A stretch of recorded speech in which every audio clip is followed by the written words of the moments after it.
va enchaîner avec le bloc 3, le corps et ses velléités. Pendant qu'on affine les détails techniques, je vais présenter notre première présentatrice, Léa Martin. Donc, Léa est artiste, chercheuse et chargée de cours à NAB UQAC. Sa pratique en recherche-création se situe aux interstices de la performance, des arts numériques et de la post-photographie. Ses recherches et ses œuvres ont été diffusées au Québec ainsi qu'à l'international dans plusieurs festivals. Et puis, juste pour donner un peu plus de précision, le bloc 3 va explorer le corps comme territoire de transformation, de mémoire et d'expérimentation. C'est bon. Et c'est parti. Merci. Nos arbres. Ils ont coupé nos arbres. Je fais maintenant partie d'un nous. Un nous qui avions des arbres. Et ils les ont coupés, nos arbres, mes arbres que j'ai pas eu le temps de connaître. Mes arbres que j'ai jamais touchés. J'arrive et je possède le perdu. Bonjour tout le monde, je m'appelle Léa Martin. Je suis artiste, chercheuse et enseignante. Puis aujourd'hui, je vous présente un extrait de la recherche que j'ai fait dans le cadre de ma maîtrise qui se porte sur le concept de la performance différée. Je vais surtout me concentrer sur l'œuvre La défaite des freins aujourd'hui, qui est une déambulation performative que j'ai réalisée dans le cadre d'une résidence au Centre d'artistes nomades Agrégat en 2023. C'est important de bien situer ma recherche. Donc, je travaille dans le champ des arts visuels et médiatiques. Donc, ce que j'entends par performance, c'est vraiment la performance qui est spécifique au milieu des arts visuels. Est-ce que vous connaissez l'œuvre de Marina Abramović, The Artist is Present? L'œuvre a été présentée dans le cadre d'une rétrospective au MoMA en 2010 qui portait le même titre. Dans le cadre de l'exposition, l'artiste invitait le public, une personne à la fois, à venir soutenir son regard pendant 1 minute en silence. Donc, le titre le dit, la coprésence de l'artiste et du public est au cœur de l'œuvre. Considérant le contexte de l'exposition, on peut penser que cette œuvre-là agit un peu comme le couronnement de la pratique performative de l'artiste. Cette œuvre-là, c'est un exemple assez emblématique d'une certaine conception de la performance qui est plutôt commune dans la littérature, qui dit que pour qu'une œuvre soit considérée comme une performance, elle doit obligatoirement être réalisée devant son public. Dans le Dictionnaire des arts visuels et médiatiques, publié par les presses de l'Université du Québec en 2014, sous le mot performance, on trouve manifestation artistique publique nécessitant la présence de spectateurs. Et plus loin, la performance peut être diffusée ultérieurement par la photographie ou la vidéo à titre de document sur l'œuvre.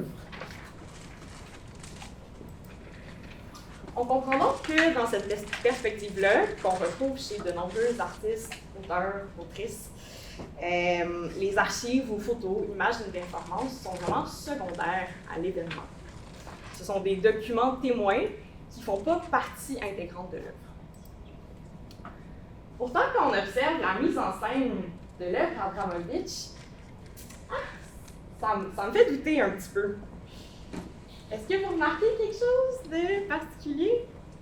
Les 4 spots gigantesques autour de la performance sont presque dictés l'espace tellement ils sont gros. Ils prennent tellement de place qu'on se croirait presque dans un studio photo. Si on porte attention à la lumière, elle n'est pas traitée comme elle est habituellement au musée, ni même au théâtre. Est-ce que vous voyez les panneaux blancs devant les spots? Ce sont des diffuseurs. C'est un outil utilisé en photographie et en cinéma pour adoucir puis rendre une lumière plus flatteuse. Là, ils sont partout autour d'elle. D'un œil de photographe, la mise en scène de cette performance-là semble être entièrement dédiée à la captation d'images. Mais si les photos archives sont secondaires à l'œuvre, pourquoi leur donner une place aussi importante dans la mise en scène? The Artist is Present est un exemple parfait de certaines incohérences qui se glissent entre le discours sûr et la pratique de la performance. Je ne suis pas la première à me questionner sur les questions de documentation en performance, notamment Anne Bénichou et Philippe Ostrander ont écrit plein de textes très intéressants là-dessus. Dans ma pratique à moi, ça a été, dans le cadre de ma recherche, un va-et-vient entre ces questions théoriques-là, l'étude de ma propre pratique et puis l'identification d'œuvres emblématiques pour moi, donc des œuvres qui ont été marquantes. Je définis la performance différée, donc le concept qui m'est venu avec tout ça, comme une pratique spécifique de la performance où le geste performatif n'est pas réalisé en temps réel devant son public. Il y a une césure temporelle et physique entre le moment où l'œuvre est conçue puis le moment où elle est diffusée. Comme pour les pratiques courantes de la performance, le geste ou l'action est central puis déterminant dans l'œuvre, mais dès son idéation, la médiation est prise en compte. Donc, c'est une partie intégrante de l'œuvre, c'est plus secondaire, c'est plus parallèle. Le rapport fond-forme est plus accidentel, il est vraiment comme célébré puis mis de l'avant. La césure temporelle entre ces deux moments de création-là, ça permet aussi à l'œuvre d'être protéiforme, parce que l'œuvre peut être présentée dans un contexte différent que son contexte de création. Donc, ça lui permet de vivre sous différentes itérations puis de s'adapter. Donc, on s'éloigne de l'œuvre unique sans possibilité de reprise du dictionnaire des arts médiatiques. Avec ce concept-là, je pense mettre un mot sur, j'ai envie de dire comme une pratique répandue, mais pas nécessairement uniforme. Mais il y a beaucoup d'œuvres dans le milieu des arts qui ont un apport très performatif, mais souvent, quand ils sont présentés par une forme de documentation, ces œuvres-là sont consignées donc jugées et appréciées selon les critères de le médium de documentation, par exemple la photographie, la vidéo ou l'installation. Donc le concept de performance différée, ça nous permet de poser un regard un peu différent sur ces œuvres-là, autant à titre de spectatrice-spectateur qu'à titre de créateur dans ces eaux-là. J'ai travaillé en recherche-création, évidemment. Donc, je pars du principe qu'il y a un savoir qui est présent dans la pratique artistique. Puis, ce qui a été déterminant dans mon processus, ça a été le processus itératif de la recherche, évidemment, et l'utilisation d'une posture située. Donc, ce qui était vraiment important, le mot d'ordre, c'était la transparence. Le but pour moi, c'était vraiment de remettre en contexte les savoirs qui sont sortis de mon œuvre, un peu m'attaquer à cette espèce de présupposition d'objectivité, puis en fait de dire, les idées que j'ai eues, elles ont un rapport à mes savoirs antérieurs, elles ont un rapport aux rencontres, aux expériences que j'ai vécues. Puis la recherche-création, je considère que c'est quelque chose de très politique aussi, parce que on s'attaque à une manière de concevoir le savoir, puis on propose quelque chose de nouveau. Mais ça m'amène donc à l'œuvre La Défaite des Freins qui a eu lieu à Agrégat, qui est donc un centre d'artistes nomades, je vous l'ai dit, qui est situé dans l'atrium de l'Université de Sherbrooke au métro Longueuil. Bon, je mélange parfois. C'est donc un long lieu de passage au toit vitré qui relie le métro au pavillon universitaire. Il y avait des grandes plantes tropicales qui entouraient la structure du centre, puis ça créait un lieu super convivial pour la communauté du centre. La veille de mon arrivée au centre, les plantes les plus importantes ont été coupées, les plus grands spécimens. C'est Anya, la responsable du centre, qui me l'a dit dès mon arrivée. La première chose qu'elle m'a dit, en fait, c'est « Ils ont coupé nos arbres! » Moi, c'est la première fois que j'allais au centre sur place, donc je ne comprenais pas tout de suite ce qu'elle voulait dire.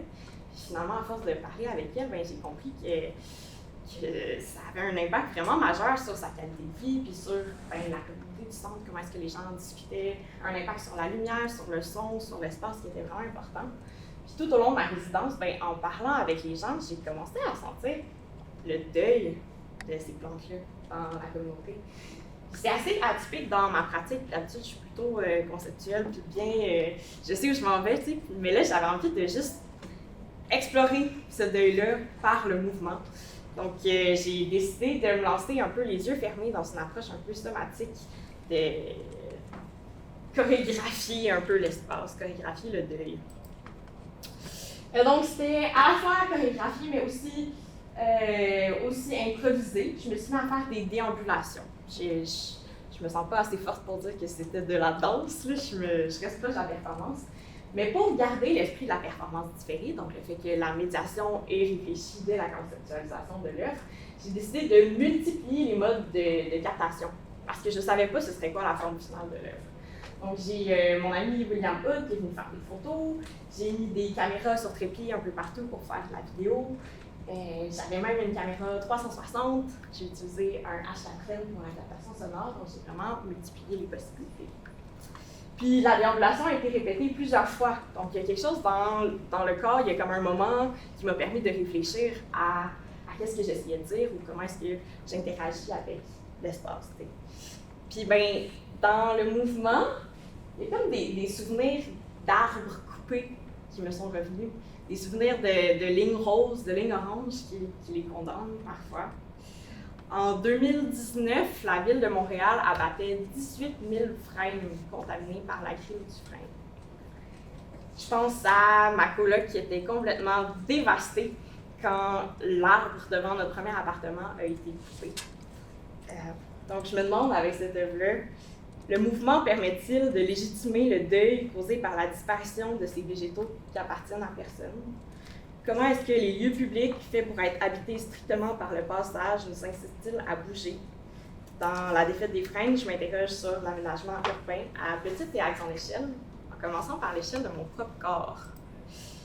Je vais essayer de passer rapidement parce qu'on n'a pas beaucoup de temps, mais le projet a lieu dans un environnement fermé, donc la présentation en dôme, ben, c'est idéal parce que l'atrium, c'est un peu comme une espèce de bulle où tout est un peu en convection, la lumière, le bruit, c'est super écho.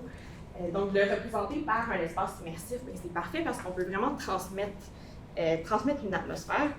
Mais le projet a aussi été présenté dans une formule un peu plus traditionnelle, à Agrégat directement, parce que ben, c'est un lieu où il n'y a pas de dôme, puis il n'y a même pas de salle sombre où faire des projections. Fait qu'il faut s'adapter. Mais comme on était déjà dans le lieu où la performance a lieu, ben, le besoin d'immersion, il n'était pas le même. Donc, le discours que l'œuvre pouvait avoir ben, était un petit peu différent. J'ai vraiment mis de l'avant les diversités de modes de captation. Puis, je l'ai présenté avec j'ai une version 2D de la vidéo, des prints de photographie et puis le poème croquis que je vous ai récité au début. C'est quelque chose que j'avais écrit au premier jour de la résidence quand je ne savais pas du tout où est-ce que je m'en allais. Je vais partir un petit extrait si le temps me le permet. Bon, parfait, je vous laisse jouer ça pendant que je conclue rapidement. La défaite des frênes, ben, c'est un projet qui reste ouvert. Le fait d'avoir multiplié la médiation comme ça, ben, ça me permet de pouvoir le présenter encore et encore, de le faire dialoguer ailleurs avec d'autres espaces, d'autres communautés, d'autres enjeux. Puis le Centre d'artistes Agrégat a récemment perdu son espace à l'Atrium, donc c'est un retour au nomadisme pour le centre.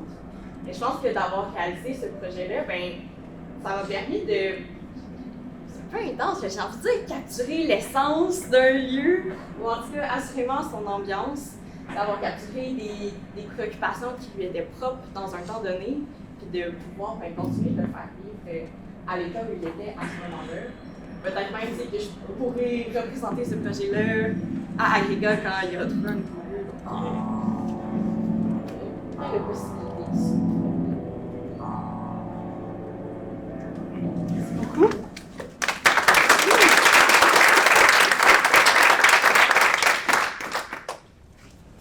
Si, alors, s'il vous plaît, j'ai invité Christopher Noël à se joindre à nous. Donc, Christopher Noël est doctorant en études vidéoludiques à l'Université du Québec en Abitibi-Témiscamingue. Il enseigne. Sa recherche-création doctorale porte sur l'esthétique de la violence dans les jeux vidéo, avec une approche de recherche par le design. Il est passionné par les questions théoriques et pratiques liées au corps, son mouvement et ses ressentis. Et donc, aujourd'hui, ça va être des années par, pour et au travers du corps. Récit de recherche-création sur l'esthétique de la violence. Vas-y, Christopher. Donc, j'ai eu une excellente introduction. Je vous avertis, on change complètement de registre. Fait que attachez vos trucs. J'espère que vous avez de la broche. Non, le cahier non plus. Hein. Broche non fournie par l'animation.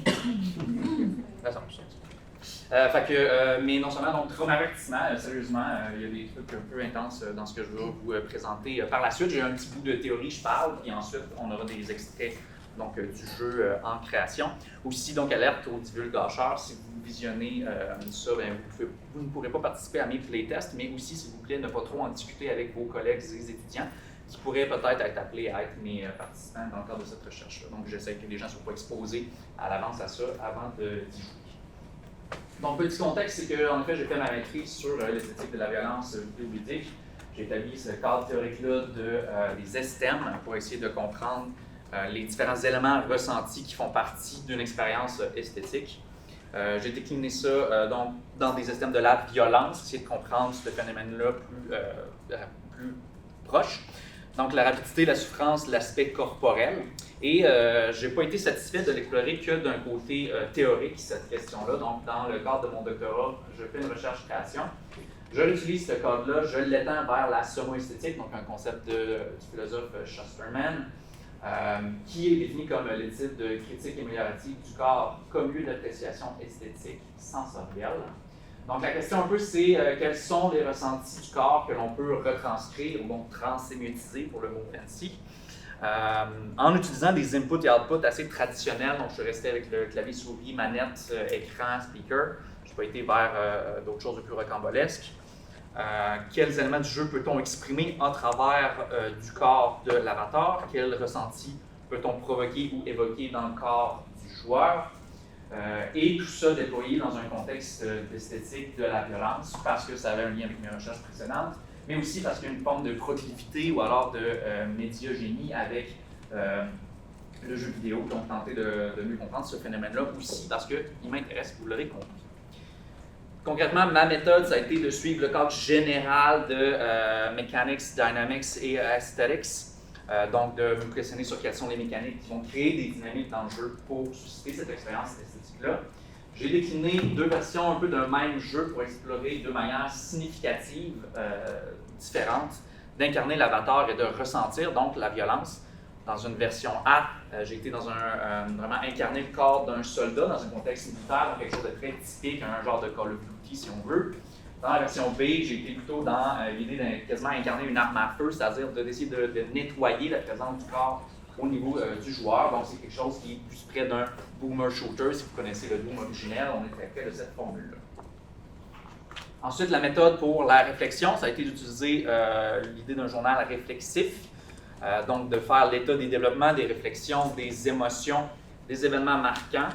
Ça me permet de faire un retour, d'avoir un point de vue métacognitif, de documenter le processus de design pour ensuite l'évaluer. Quelques petites métadonnées par rapport à mon journal. Il fait déjà 60 plus pages. Il a été commencé il y a 3 ans. Donc, quand je fais le retour là-dessus, je suis comme « Wouh! » C'est beaucoup de choses. Il y a 102 entrées, donc jours différents, qui sont donc de quelques lignes à 2 pages. Et ça comprend de l'idéation, donc des dialogues, des mécaniques, de l'organisation du dit journal ou de mon travail, des images évoquées, maintenant des images en screenshot, des notes suite à des discussions et des progressions notables du projet. Quelques conclusions préliminaires qui ont été établies à partir de ce journal réflexif-là ont été que d'abord j'ai un cadre cognitif variable, c'est-à-dire que quand je suis dans des moments plutôt relax, vacances, ménage du dimanche, où est-ce que je ne suis pas préoccupé directement par le projet, c'est là que je finis par avoir les idées les plus créatives, les idées nouvelles à explorer qui sont abstraites. Elles ne sont pas toujours bonnes, mais elles sont là. Ensuite, quand j'ai des périodes de travail un petit peu plus intenses sur le jeu, c'est là que je vois des itérations très rapides, du raffinement puis de la concrétisation. Donc, venir peut-être choisir les idées qui sortent de ces moments plus relax-là, choisir les plus bonnes et de les raffiner. Ce que j'ai fait dans mon journal, ça a été d'été vers un langage très, très familier, commun, populaire. Donc, je l'écris en franglais, j'ai un habitiguin, peut-être ça s'entend. Donc, très, très dans l'idéation, pas de filtre, rien à cacher. De toute façon, c'est un peu le but de ce journal-là. Par certains moments, oui, il y a des réflexions qui prennent un petit peu plus une couche académique, un petit peu plus structurée, mais c'est très, très cru dans l'ensemble. Et ça m'a aidé à juste jeter mes idées sur le papier. Et ensuite, un peu dernière observation, c'est que j'ai une haute mutation au niveau des idées, donc dans un processus très, très itératif. Initialement, le jeu avait des plus grandes ambitions, donc c'est un peu classique, on lance le début d'un projet, et puis il a fallu le simplifier, ça s'est concrétisé, il y a des nouvelles réflexions qui sont rajoutées, donc ça permet de vraiment faire cette vue-là d'ensemble. Pour la pré-production, j'ai utilisé la plateforme Notion pour pouvoir faire de la documentation, découper les éléments de design reliés aux différents STEM que je vais vous montrer juste là. Donc le but, c'est pas de parcourir ensemble tout ça, c'est beaucoup de choses. C'est juste de vous montrer un peu la forme que ça a pris Et ce qui nous intéresse, c'est peut-être la colonne plus dans le bas, donc qui est en lien avec le corps. Donc, j'ai décliné, cela dit, l'estème donc de la corporalité pour venir ensuite la décliner selon différentes versions et essayer de réfléchir à quels sont les éléments de design reliés pour le jeu vidéo à construire. Un autre tableau de juste d'autres estèmes. Donc, il y a beaucoup de choses. Ça m'a permis de. Donc, ce cadre-là des estèmes m'a permis de réfléchir de cette manière-là au jeu. Et ensuite, une fois que j'ai pu décliner un peu les éléments de design reliés, je suis parti dans un tableau un peu relié qui, lui, n'est plus donc les estèmes, mais plutôt en lien avec les éléments de design. Et là, je suis venu détailler un peu comment ça se passe d'une version à l'autre pour ensuite. Ça m'a fait des points très, très concrets pour pouvoir adresser la production elle-même du jeu. Donc, un autre gros tableau, c'est juste pour dire qu'il y a eu cette réflexion-là, il y a eu ce découpage-là, et c'est vraiment là que mon contexte théorique, mon cadre théorique m'a aidé à faire cette découpe-là. Donc ensuite, en termes de production, c'est vraiment dans Unreal Engine, j'ai eu l'aide de 4 collaborateurs pour la programmation des sons, la modélisation, l'utilisation d'assets existants, donc des packs d'assets, j'ai été acheter ça sur des Asset Store. Ensuite, on a concrétisé un peu, donc, pipeline de captation de mouvement, donc studio de son, studio de captation de mouvement avec 4 comme ça à Rouen, et captation de visage. Donc, ça a été crucial aussi pour l'aspect incarné des personnages et du joueur, donc d'aller chercher ce kino-réalisme-là au niveau du mouvement. Et on a décidé de concrétiser les éléments que vous avez vus dans les tableaux plus hauts avec ce que j'ai appelé le système de heat. Donc, c'est vraiment juste l'idée d'une intensité. C'est une variable qui passe de 0 à 100. L'idée de cette variable-là, c'est qu'elle est modulée par le temps. On va en perdre progressivement en jouant avec le jeu. On va en perdre quand on va recevoir des dégâts, puis on va en gagner quand on va donner des dégâts ou quand on va tuer un ennemi. Donc l'idée, c'est de susciter cette intensité-là de la violence continuellement en augmentant beaucoup d'autres variables avec cette valeur-là. On va les voir, les variables. Et cette implémentation-là des variables qui sont modulées le sont par un système de courbes. Donc, l'idée, c'est que sur un axe horizontal, on a la valeur de 0 à 100 du heat et on vient lire par le fait d'une note dans le logiciel ou d'une fonction la valeur qu'on veut sur l'échelle verticale. Donc, c'est un système très simple, mais qui, au final, me permet justement, en allant chercher ce tag-là spécifique, donc ici, c'est l'intensité de la respiration. Et donc, tous ces tags-là qui sont reliés avec le contexte des estèmes qui a été créé plus haut et qui sont modulés, qui me permettent de dire comme, ben, sais-tu quoi, ok, ben maintenant je veux que quand mon heat est vraiment plus grand, finalement ça soit modulé plus au milieu, plus à la fin, qu'à la fin ça devienne extrêmement intense, alors qu'au milieu ça va être modéré, pour pouvoir créer puis moduler cette expérience esthétique-là au quart de tour avec toutes ces différentes variables. Donc, ça pour dire, c'est des tableaux, puis des variables, mais au final, ce que ça me permet de faire, c'est de tweaker très, très précisément cette expérience. Je passe rapidement là-dessus, étant donné qu'on a pas beaucoup de temps. Donc ça, c'est un premier extrait. Je vous ai évité le son parce que c'est un peu intense tout ça. Donc c'est mon plus Call of Duty. Vous voyez en bas à gauche la variable de heat que là, je viens d'augmenter avec un bouton. Puis ça vient changer beaucoup d'aspects du jeu. C'est dans une présentation très rapide, mais on voit que tout d'un coup, la caméra est vraiment plus déliée au niveau du corps, que cette expérience-là devient soudainement beaucoup plus incorporée. Ce qu'on n'entend pas aussi, c'est la respiration du personnage qui vient affecter sa visée, le pourtour de l'écran qui devient donc bien plus intense. On a l'espèce d'aspect fish-eye qui vient aussi se superposer. Ça devient d'autant plus évident lorsqu'on contraste avec la version B du jeu qui, elle, approche la violence dans un tout autre aspect, toujours dans l'idée de mieux la comprendre. Donc là, on est plutôt dans, on n'est plus vraiment dans le kino-réalisme, on tombe dans l'intensité incroyable de beaucoup de choses à l'écran. Tout ça est relié par la musique qu'on n'entend pas, donc la grosse musique heavy metal qui a été gracieusement donnée par le groupe Frontières, un groupe de métal québécois. Et là, tout d'un coup, il faut se promener, il faut sauter, et là, l'écran devient couvert de sang. Donc, il y a tout ça qui embarque en même temps et ça devient très overwhelming, surstimulant. Et mon dernier petit extrait, c'est donc en utilisant cette captation de corps et de visage-là, et en utilisant la variable très très simple de venir changer dans le fond le point de vue duquel on va voir sur un même acte-là. Donc la mise en contexte, c'est que le joueur va parcourir les différents niveaux, donc dans les deux différentes versions du jeu que vous avez vues, et périodiquement il va se faire interrompre par une forme de cinématique-là, où est-ce que périodiquement la victime qui est sur la chaise va changer, donc je change son modèle pour que ce soit une différente personne. Ici c'est un homme militaire, il y a une vieille femme, je ne veux pas tous les spoilers, mais pour essayer de susciter des réactions différentes au niveau du joueur. Et au final, ici, la variable qui est modifiée, c'est juste l'angle de vue. Vous allez voir, c'est quand même assez percutant. Donc au début, on commence par un truc beaucoup plus neutre sur le côté. C'est là mon troisième avertissement. Ça change le ton des autres présentations. Et ensuite, du point de vue donc, du bourreau, c'est très très personnel. Et finalement, du point de vue de la victime.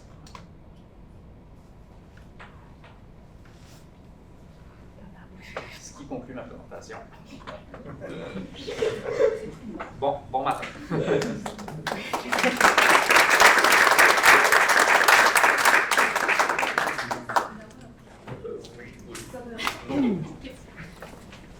Ok, merci Christopher. Je vais demander maintenant à Marianne de venir nous rejoindre à l'avant. Donc, Marianne Laporte est une artiste-chercheuse dont le parcours conjugue expertise technique, réflexion critique et création multidisciplinaire. Candidate à la maîtrise en communication avec une concentration en recherche-création en médias expérimental à l'UQAM, elle occupe aussi le poste d'auxiliaire d'enseignement à l'École des médias, membre actif d'Hexagram. Ses récents travaux explorent l'art interactif, l'IA générative et les études féministes. Alors aujourd'hui, Marianne va nous parler de récits pratiques, Immaculée Conception et... C'est parti. Bonjour, je vais commencer avec une petite question. Qui d'entre vous est parent d'un enfant? Qui souhaite le devenir? Et qui préfère ne pas en avoir, tout simplement? Ça tombe bien parce que mon projet s'adresse à chacun et chacune de vous, parce qu'il permet de se remémorer, d'imaginer, de vivre autrement l'expérience d'une grossesse. Donc, imaginez que la naissance ne dépend plus du corps humain. Qu'est-ce qui se passerait si un dispositif technologique pouvait reproduire toutes les étapes d'une grossesse? Immaculée Conception Incorporée, c'est une installation interactive générative qui permet de concevoir un bébé de la fécondation à l'accouchement. Guidée par l'avatar d'une sage-femme, la mission des parents est d'assurer un développement sain à leur fœtus. La devise de cette compagnie médicale, c'est de vous libérer du péché originel dès le moment de la conception, puis d'incorporer le miracle de la vie. Rien de moins. Donc, la gestation est enrichie par des capteurs sensoriels, puis des éléments audiovisuels générés en temps réel par IA. Puis, une fois la procédure commencée, bien, il n'y a pas de retour en arrière. Mais qu'est-ce qui se passerait si le lien avec votre fœtus n'avait jamais vraiment été établi? Est-ce que vous le relâcheriez dans le cloud, par exemple? Pour la création qui accompagne mon mémoire, je me limite à la formation de la mémoire du fœtus afin de la convertir en installation solo. À l'origine, il y a 9 stations à Immaculée Conception Incorporée pour 9 mois de grossesse qui représentent les principales étapes du développement fœtal. Donc, en bref, le parent participant pour la station de la mémoire, parent participante, raconte une histoire d'1 minute à son fœtus. Puis, quand le temps est écoulé, bien, on peut regarder à travers une petite ouverture puis découvrir les rêves de son fœtus. Donc, à partir de mes recherches portant sur l'ectogénèse, une grossesse partielle ou complète à l'extérieur de l'utérus biologique, j'anticipe l'effritement de la relation mère-fœtus, puis je tente de trouver des solutions afin de communiquer par les sens avec l'être vivant en utérus artificiel, qui est un dispositif technologique qui simule les conditions de gestation. Donc, on peut voir que ça fait la presse ces temps-ci. Puis, l'utérus artificiel a eu des résultats concluants sur des animaux, notamment les agneaux. Puis, ça pourrait servir à combler l'écart temporel d'environ 5 mois entre, d'une part, les traits justes de survie de l'embryon in vitro, puis d'autre part, les 24 semaines d'aménorrhée à partir desquelles le bébé est viable. Donc, ça peut éventuellement se rejoindre au milieu si les limites éthiques sont revues. Donc, il n'y a pas d'y réfléchir maintenant. Donc, l'ectogenèse, qu'est-ce que c'est?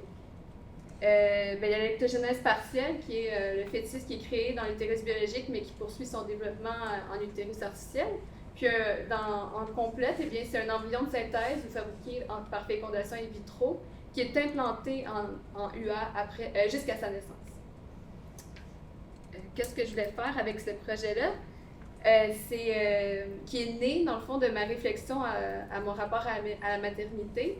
C'est de soulever des considérations sociales sur notre avenir reproductif et créatif, telles que l'homogénéisation et l'extraction de données personnelles, avec une touche d'humour, pour un peu alléger le sujet qui est déjà assez lourd. Puis ultimement, je veux permettre d'encourager la connexion humaine, puis qu'on se rende compte de l'influence qu'on exerce sur autrui, en co-créant une œuvre qui souligne les facteurs disrupteurs du lien mère-enfant, artiste-œuvre. Ce qui mène à ma question de recherche, comment l'art génératif peut-il offrir de nouvelles conceptions de la maternité par le récit oral? Donc, je supporte ma recherche principalement par 3 théoriciennes. C'est drôle, Léa, tantôt tu parlais du nous. Eh bien, Rosie Bridotti critique l'anthropocentrisme hérité des Lumières en le contrastant à un assemblage hétérogène, c'est-à-dire une unité interdépendante composée de subjectivités qui existent au nous. Puis ce pronom rassemble des entités et des instances de l'infiniment grand au microscopique, du visible à l'imperceptible, sans occulter ce qui le distingue. Contrairement au jeu universel, le nous hétérogène converge vers un vaste réseau interespèces qui opère selon une pensée relationnelle croisant les catégories, les disciplines, les perspectives et les emplacements. Pour Neymanis, ce serait donc à travers nos caractéristiques partagées que nous approchons de notre pensée, la logique, qui se révèle à travers l'eau, un dénominateur qui nous est commun. Puis la compréhension amniotique est interperméable, c'est-à-dire qu'elle pénètre et imprègne mutuellement ou réciproquement les matières et circule à travers les corps. Le milieu de genèse excède les corps sexués. La vie est apparue dans l'eau il y a environ 3 milliards d'années sous la forme de micro-organismes unicellulaires qui furent les lointains ancêtres de tous les êtres vivants. Aussi, je me réfère aux connaissances situées et incarnées. Harawi reprend l'idée que les connaissances sont indissociables de celles qui les produisent ou les instruisent. Puis moi, j'utilise le modèle de langage GPT-4 pour mon installation, qui traduit à peu près 135 langues sur 7000 parlées sur la planète, ce qui limite considérablement sa compréhension. Les sources obscures ou inexistantes, ainsi que les biais de l'IA sont peut-être la quintessence de cette prétendue objectivité scientifique, un point de vue de partout et de nulle part à la fois. Et l'IA féministe sert d'assise à des réflexions et des actions socialement engagées, inclusives et responsables. Donc, ici, vous avez un peu des exemples d'une histoire qui a été racontée par une utilisatrice, qui est moi. Puis après ça, le récit qui est fusionné avec le récit précédent, mais étant donné que ça fonctionne toujours avec le récit d'avant, c'est un amalgame de tous les récits qui ont été racontés jusqu'à présent au fœtus. Puis ça génère à la fin 4 images qui défilent comme un diaporama. Donc on peut voir un peu des éléments qu'on a mentionnés dans l'histoire, mais il y en a aussi plein d'autres qui ne sont pas les nôtres. Puis par après, on comprend que c'est ça, ça a été influencé par tous les autres parents avant nous. Donc la station de la mémoire co-crée le cerveau d'une conscience collective en gestation. Puis l'algorithme est programmé par Ali Saed Pazan, qui est chercheur à Mila, pour agir comme un fœtus qui apprend de ses parents. Donc c'est comme ça que j'ai programmé le système prompt. Puis ça se nourrit des récits qui lui sont murmurés à l'oreille, si on veut. Puis au fil des confidences, ses pensées s'esquissent puis se révèlent en images. L'entraînement de sa mémoire, plus ou moins aléatoire selon la variation de la température du corps humain, se complexifie par une connexion sensorielle et affective. Puis la machine gestatrice garde les traces de toutes les contributions antécédentes dans son code génétique à la façon d'un cadavre exquis. Donc chaque utilisateur partage une histoire d'1 minute à l'aide d'un microphone, puis un système de traduction automatique speech-to-text transforme l'audio en prompt. Ce prompt est ensuite interprété de manière plus ou moins aléatoire en fonction de la température corporelle de l'utilisatrice mesurée par un capteur. Puis ensuite, 4 prises de température génèrent 4 images qui incarnent la fusion des 2 histoires partagées. Puis vous pouvez voir un peu mes cartes sur Miro. On aime beaucoup Miro. D'autres exemples d'images.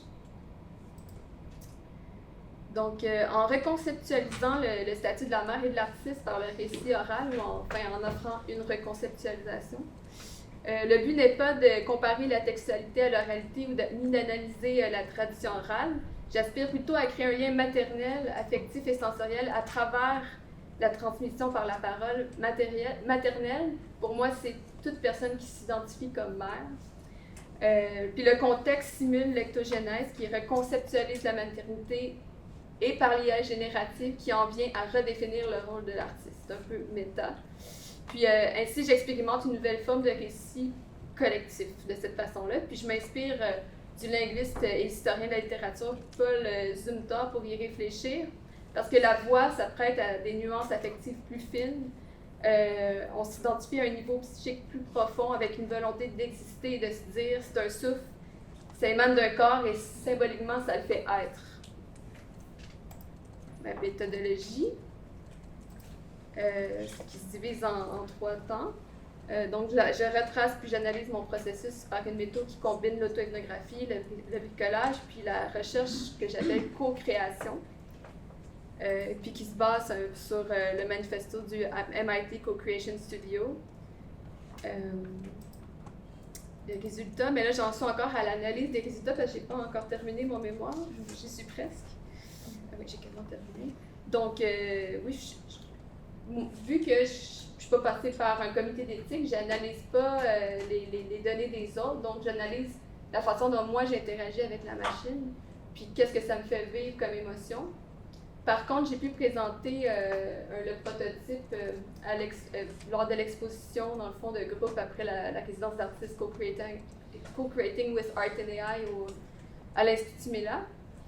Puis, j'ai vraiment vu des émotions fortes et intenses de la part des participants et participantes. Il y a des gens qui ont pleuré.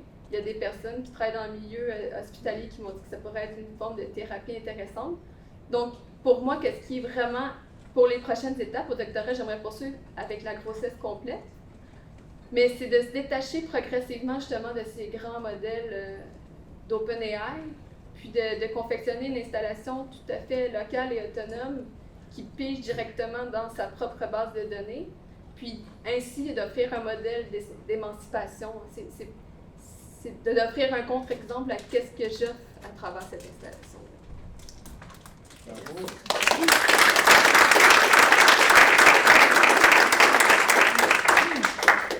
Merci beaucoup, Marianne. Maintenant, on a la dernière présentation et non la moindre de notre bloc.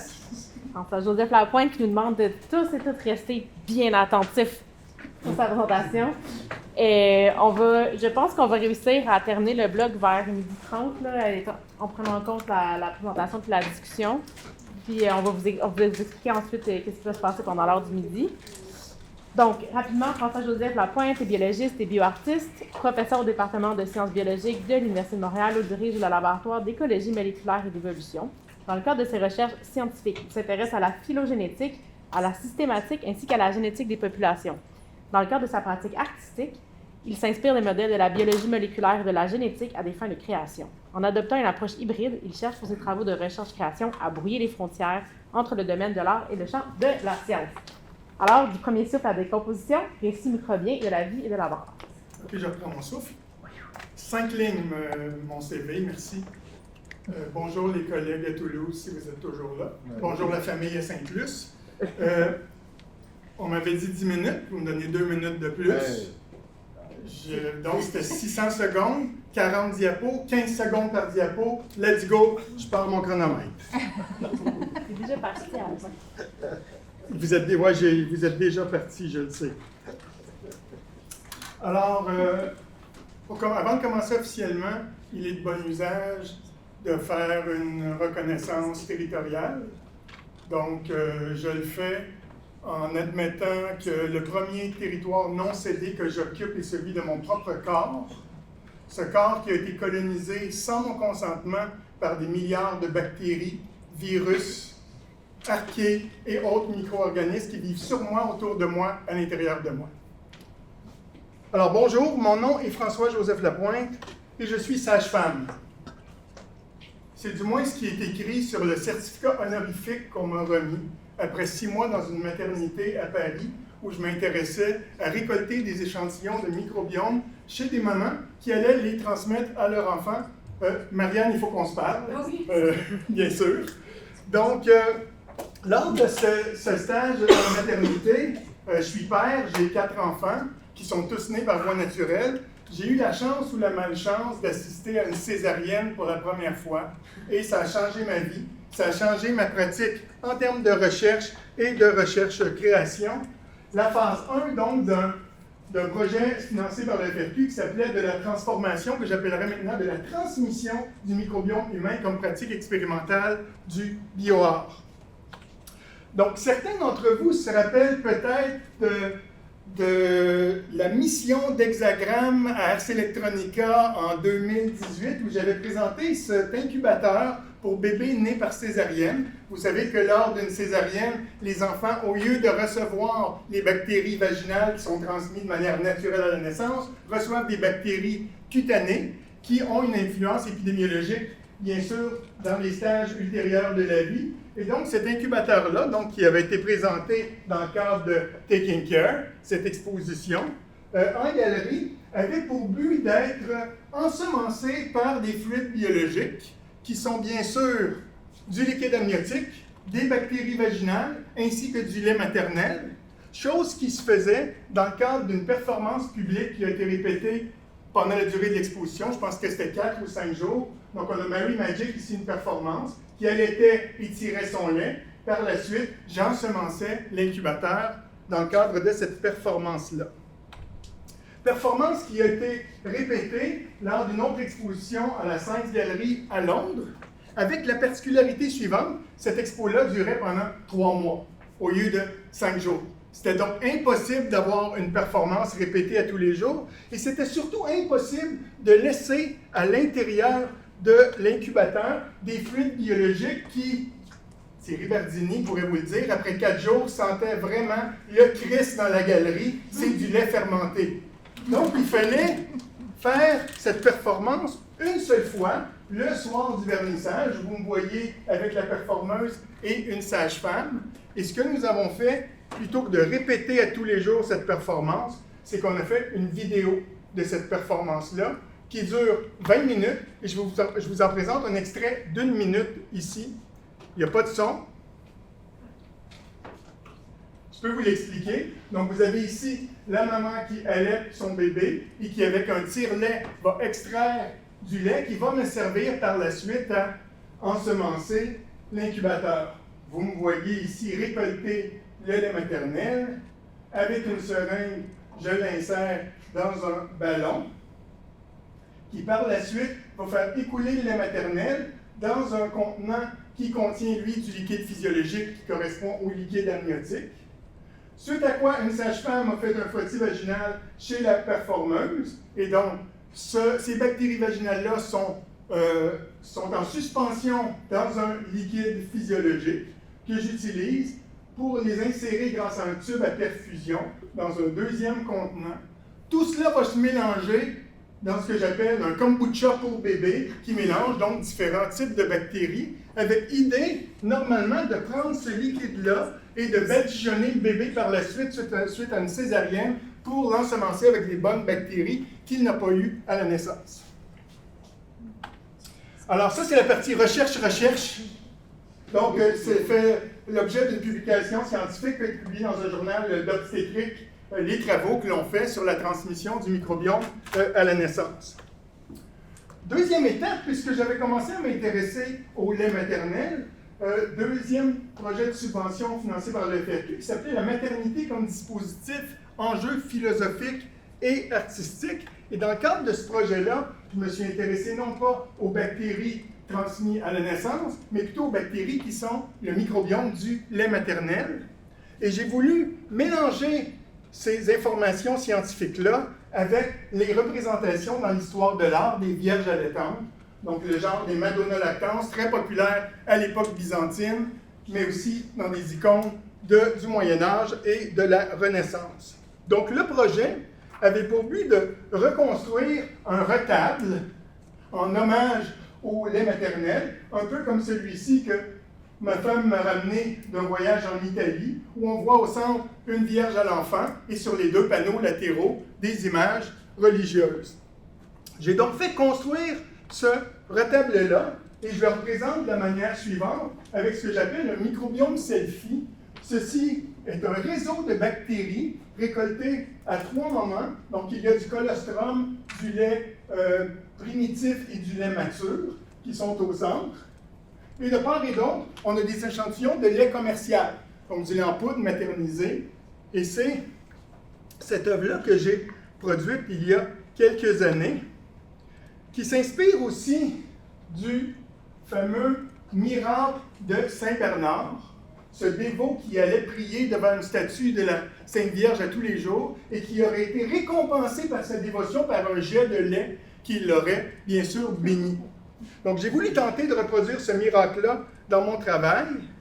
Et pour ce faire, j'ai travaillé avec un ingénieur et un système de caméras de reconnaissance faciale qui comptait combien de personnes étaient dans l'espace et pendant combien de temps ces personnes-là restaient devant l'œuvre pour éventuellement être récompensées. J'ai également travaillé avec une compositrice, vous voyez ici le studio d'enregistrement à l'Université de Montréal, à laquelle j'ai donné comme livret les noms latins de toutes les bactéries qu'il y a dans le lait maternel, et elle a fait une œuvre qu'elle a composée à cet effet.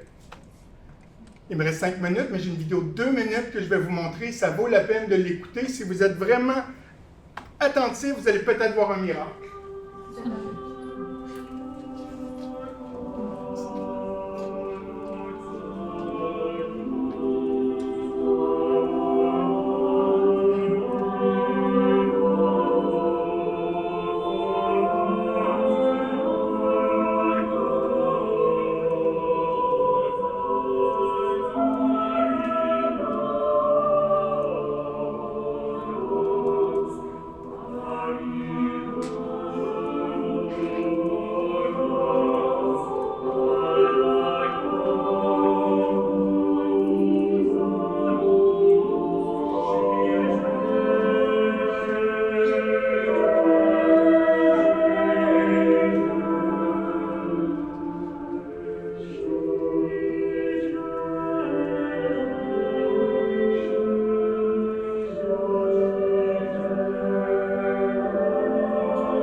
J'enchaîne. Du premier souffle à la mort. On a parlé de la naissance. Dans le cadre d'une subvention ADA, je me suis intéressé à l'utilisation des bactéries à des fins d'identification judiciaire. Et ça m'a amené à travailler avec des chercheurs qui travaillent sur un site de thanatologie à l'Université du Québec à Trois-Rivières. Donc, tout comme Christopher, traumavertissement ici, je travaille sur des cadavres. Je m'intéresse à la décomposition post-mortem qui est le fruit des bactéries qui se trouvent sur ces cadavres-là. Vous avez ici les 5 stades de décomposition reconnus par la médecine légale qui nous permettent d'avoir une horloge biologique permettant de calculer l'intervalle post-mortem, au même titre qu'en entomologie forensique, on utilise des insectes, nous, on utilise des bactéries.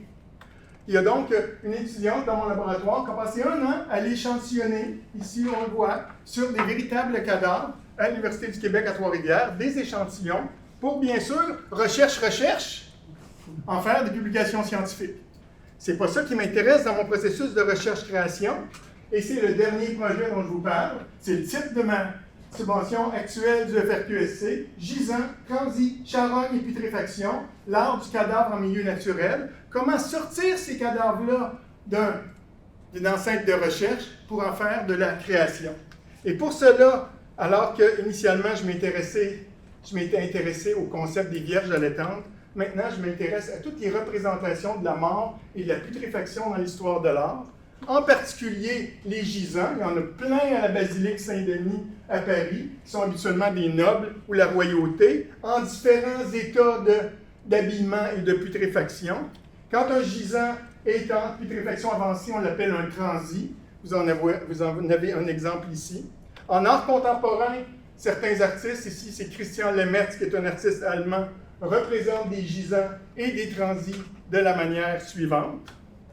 Et donc, mon travail actuel, je n'ai pas de résultat à vous présenter, vise à, il me reste 2 diapos, vise à avoir un cadavre qui va être présenté exactement comme dans une ferme à cadavres, dans un milieu naturel. Et je travaille à cet égard-là avec le Centre d'art actuel Bang à Chicoutimi, qui ont une terre, un laboratoire vivant, kilomètres cubes, où sur la colline, là, il va y avoir une sculpture en décomposition qui va être installée. Je travaille aussi, encore une fois, avec des compositeurs, cette fois-là. Et puisqu'il s'agit de la mort, eh bien, c'est une chorale death metal qui va composer une pièce qui va crier, hurler les noms latins des bactéries.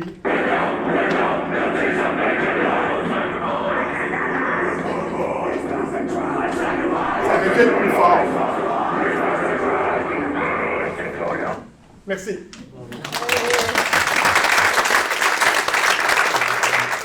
Moi j'étais à 12 minutes, 16 secondes. Ouais. C'est parfait. Écoutez, on part la période de questions maintenant. Si possible, on pourrait s'en tenir à 10 minutes, puis on pourrait poursuivre les questions ensuite pendant l'heure du lunch pour ceux qui le souhaiteront. Alors, questions, commentaires? Oh, déjà. Peut-être si... ah oui, ben, OK. Juste une petite référence, c'est Esthétique de la Charogne. Tu l'as? Oui, Esthétique de la Charogne, c'est effectivement mon livre de référence. Non, c'est parfait. Merci beaucoup. Merci. Et j'ai une question pour François Joseph. Je pense pas que je suis la seule qui a vu ça, mais tu me diras si je me trompe, mais j'ai l'impression qu'il y a vraiment beaucoup d'humour qui est injecté dans ton travail. Puis je me demandais en fait comment tu négocies l'interaction entre l'humour et le sacré dans ton travail. Parce que j'ai l'impression que c'est la naissance, la mort, c'est des moments très sacrés, l'existence des images. Ben, c'est vrai que l'humour est quand même assez important dans mon travail, parce que même si j'ai une rigueur scientifique et artistique, je pense qu'il ne faut pas toujours se prendre au sérieux. C'est quand même assez récent que j'ai commencé à travailler sur des sujets plutôt religieux. Avant, je ne travaillais pas du tout sur ces sujets-là. Et dans certains cas, je peux comprendre que ça peut être effectivement un décalage, cet humour-là. Puis, on me pose souvent la question pourquoi j'ai commencé à m'intéresser à ces sujets-là. Et c'est en discutant avec ma mère que j'ai réalisé, je le savais, mais mon arrière-grand-père, c'était un bâtisseur d'église. La cathédrale de Rimouski, c'est lui qui l'a fait. Il y a des églises à Montréal. Le Monument national, c'est lui qui l'a fait. Donc, c'est comme dans mes gènes, si on croit qu'il y a cette histoire-là qui est inscrite. Mon grand-père était vendeur d'articles religieux. Donc, il allait au Vatican, il serait sans doute au conclave en ce moment. Puis il ramenait, il vendait des amulettes comme ça.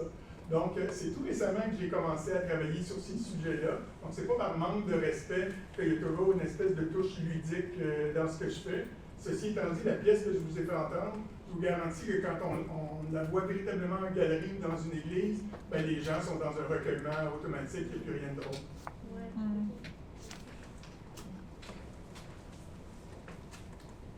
Mon Dieu. Questions, commentaires, d'autres? Réactions? Moi, j'ai des questions. Marianne. Oui, je le sens. Ben, on va se parler en privé, mais j'ai trop de choses à dire.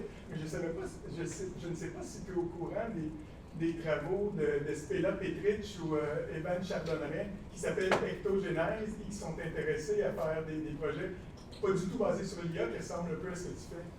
Non, je ne connais pas.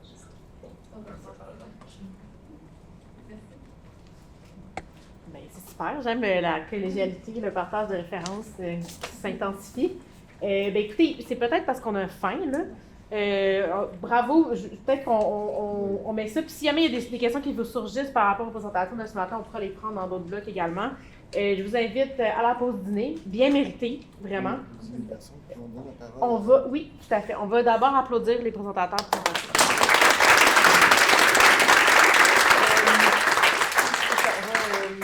On vous annonce aussi que Vincent Isabelle ici va,